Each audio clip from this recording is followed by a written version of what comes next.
Hello and welcome to Enchanted Rose Costumes. Today I'm going to be sharing with you 10 different seam finishes you can use if you don't have a serger, don't want to use a serger, or if your serger just decides to magically stop working in the middle of a pandemic. Let's get to it. Finishing seams is not technically a required step when you're sewing.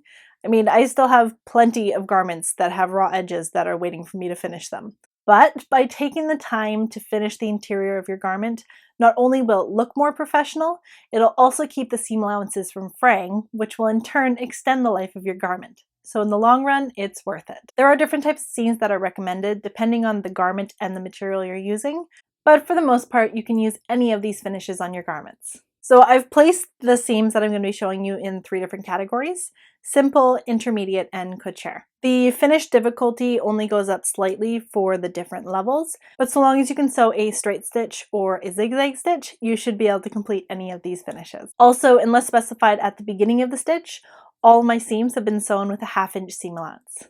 So without further ado, let's get started.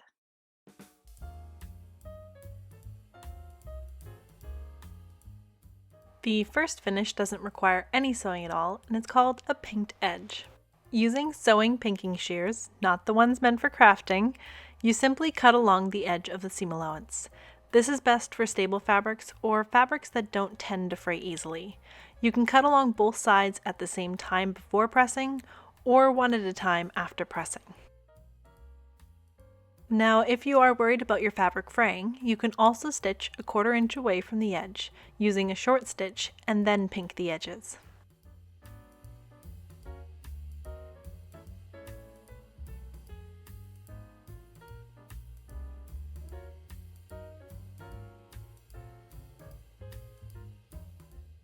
Next up is the zigzag finish. First, you need to change the setting of your machine to the zigzag, with a medium width and a short length. Then position your needle so the right side of it just falls off the edge of the seam allowance. A variation of this finish is to stitch the seam allowances together and then press to one side once you are finished.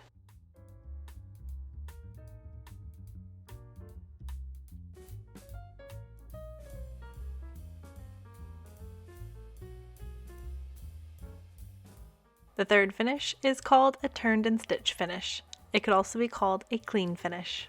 The raw edge of the seam allowance is turned under by a 1/4 inch and then stitched along the folded edge.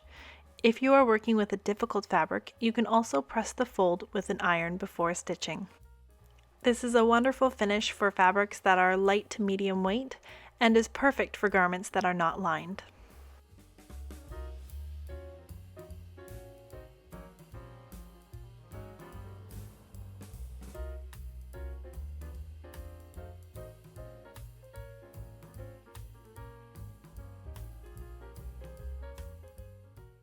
The next finish is a flat felled seam by machine. This stitch can be done by hand if you want the strength of the finish but would like it to be invisible. Also, depending on the look you're going for, this finish can be used on either the interior or exterior of your garment. And the most common place to find this stitch nowadays is on the inner seam of your jeans. Begin by stitching your seam as normal, and then trim down one side of the seam allowance to 1/8 inch. Next, fold the other side of your seam allowance under by 1/8 inch and give it a good press with the iron. Then press the folded edge over the trimmed edge and complete the finish by stitching along the folded edge approximately a 1/4 inch away from the original seam. Some machines do come with a felling or a jean foot. Unfortunately, mine did not, but I'm sure you can find tutorials online for how to use them. Finish number 5 is known as a self-bound seam. This finish works best on a lightweight fabric, and I've found that a 5/8 inch seam allowance makes it easier to stitch this seam. Starting off, the seam is stitched as normal. Then one side of the seam allowance is trimmed between 1/8 and 1/4 inch, and then pressed towards the untrimmed side.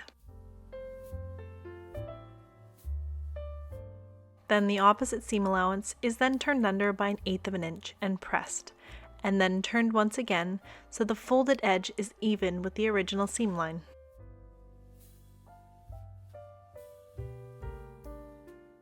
The seam is then finished by stitching as close as possible to the first line of stitching. And if you wish to be extremely meticulous, you can baste this edge before stitching. Or for a more couture finish, you can forgo the machine stitching and instead use a felling or slip stitch for the final stitches. And the finished seam is typically less than 3/8 of an inch wide.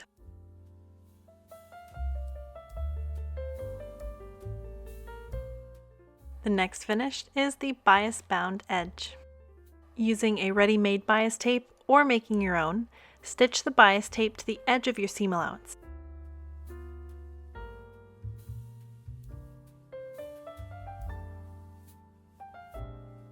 Then fold the tape around the edge and top stitch it in place. This finish is perfect for finishing the seams in unlined coats or jackets, and if you're wanting to get really funky, you can use a contrasting tape for a pop of color.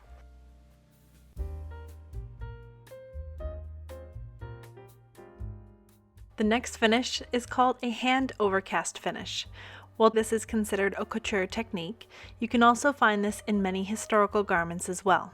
Using a single thread, you overcast around the edge of the seam allowance 1/8 of an inch in depth and 1/4 inch apart, taking care not to pull the thread too tightly, which would cause puckering to the seam allowance. This finish is used when a machine finish is impractical or hand finish is preferred. For fabrics that fray badly, a double overcast is recommended, and this is done by working a second row of stitches in the opposite direction, creating an X along the edge of the seam allowance. Finish number 8 is known as a Hong Kong finish, and this is also an alternative to the bias bound finish. First, cut out 1 1/4 inch wide strips on the bias from a lightweight fabric.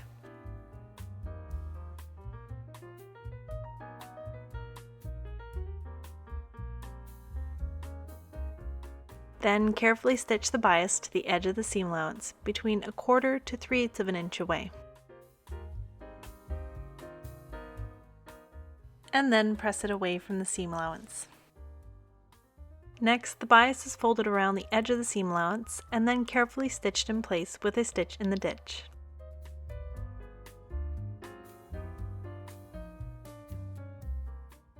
The unfinished edge of the bias is then trimmed back by 1/8 to 1/4 of an inch and then finished with a good press.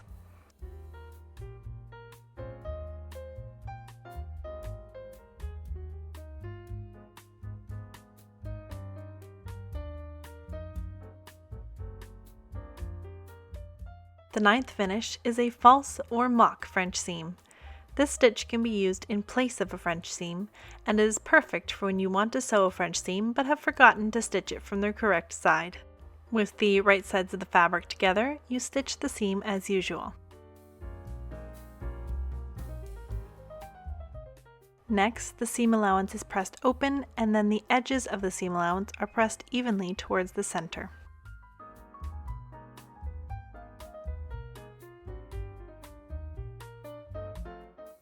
The folded edges are then stitched together, encasing the raw edges on the inside.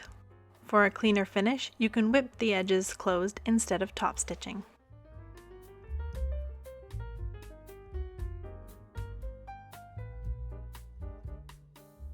And the 10th and final finish is the ever so popular French seam. This stitch is perfect for fine blouses, lingerie, or garments that are made from sheer fabrics. With the wrong sides of the fabric facing each other, the first stitch is 1/4 inch away from the edge. The seam is then trimmed down to 1/8 of an inch. Next, the seam is first pressed from the right side of the fabric, and then turned over and pressed once again to create a nice clean edge.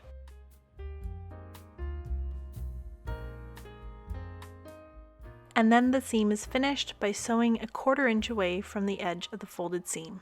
Also, this seam is not recommended for garments that may require alterations in the future. And for a little fun fact, apparently this is called the English seam in France. I hope you've enjoyed today's video, and hopefully it is helpful for you in your own sewing adventures. If you are new to my channel, welcome, and feel free to introduce yourself down below because I always like to say hi. So I am really excited for what I have planned for next month. I've had a couple things in the works that I haven't really shared a lot about yet, but I am going to be starting a new era, so stay tuned for that.